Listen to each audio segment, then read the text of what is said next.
Hi everyone, how's it going? Welcome back to my channel and to another video of we are up to part 3 of how to start your own cleaning business. So today I'm going to be going through what exactly the documents you need, especially insurance, because I get lots of questions, especially over on my TikTok. If you're not following me, please go check out my TikTok. I post way more on TikTok than I do on here. But yes, TikTok is Dorothy Cleaning, but you can also search Matette Cleaning and I'll come up on there as well. So I look forward to also seeing you guys over on my TikTok channel, on my TikTok page, I guess, where you can find more information on there as well. So the documents that you really need, especially like I said, the question I got was, what insurance do you need? So the insurance that you need to get is public liability insurance. This is the insurance that cover, I guess, the service industry that most people have. The public liability insurance I found was one, when I first started, I was cleaning by myself, especially if you are cleaning by yourself. I got the one that was a little bit cheaper and it only covered me. So if I break anything in my during like a clean in the client's house, that is covered. That was the main thing I really wanted to make sure I had, was if I accidentally knock over something, I want to be able to make sure that I am covered, because you could knock over like a vase and it could have been like an expensive vase. The last thing you want to do is for it to come out of your pocket. So if you have insurance, it will cover that. I wanted to make sure I was covered on things like if I accidentally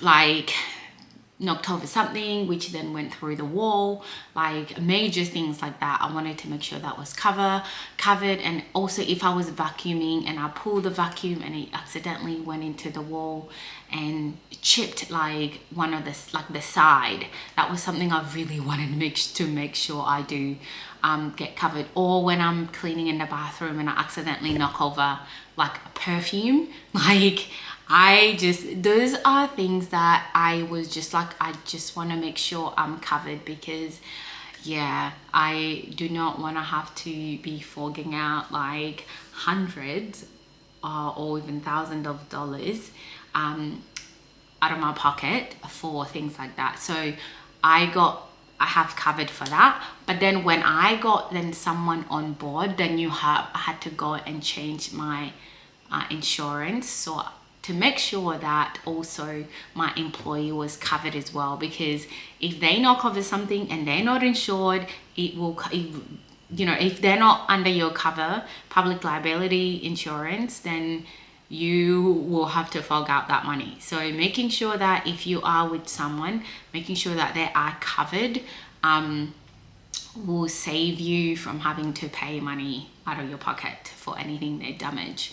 Like, so any damages, I always clean knowing that I'm covered. Obviously I do not want to break anything, because even though I have insurance, no, I take very good care when I'm cleaning, making sure I don't knock over.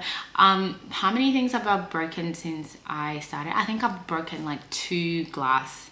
That was it. Like, I was picking it up and as I turned to wipe, I put it somewhere, and then I turned to wipe, I accidentally knocked it down the counter and it fell and it shattered. But it wasn't an expensive glass. Like, things like that, clients aren't going to be like, oh my god, you need to pay, and those, I'm just like, yeah, that's okay. If they say I'll always say, make sure I say, by the way, I accidentally broke this when I was cleaning, please let me know if you want me to pay for it, or like, that kind of stuff, because you don't want to be dishonest, like do something like that and not say something about it. Like, I feel like that would be really bad. So make sure you tell someone if you've done something like that, or let your client know, because yeah, it's better to be honest and then they're like, well, yeah, sure, no worries, than especially if you do something really big and then just pretend like it didn't happen. I feel like that's a lot more dishonest. So making sure you let the client know that that has happened is good for you. And obviously if you have insurance, you know at the end of the day you'll be covered, so you don't feel as bad. But yes, public liability is definitely the insurance that you need to get for your business, and it will obviously make sure you're covered. Another thing I forgot to mention is when you start your cleaning business is get a logbook so you can write down the kilometers every time you drive to a client's house so you can claim it on tax, because I was doing that and I lost my logbook, guys, and now I haven't done my tax and I don't know what to do. Like, so that's one thing that I'm like, please make sure you do, so that way you can know that at least you can get that money back when you're doing your tax and claim it back on there. Anyway, guys, that is all I'm going to be sharing with you guys in regards to what insurance you need for your business. I hope you guys enjoy this video.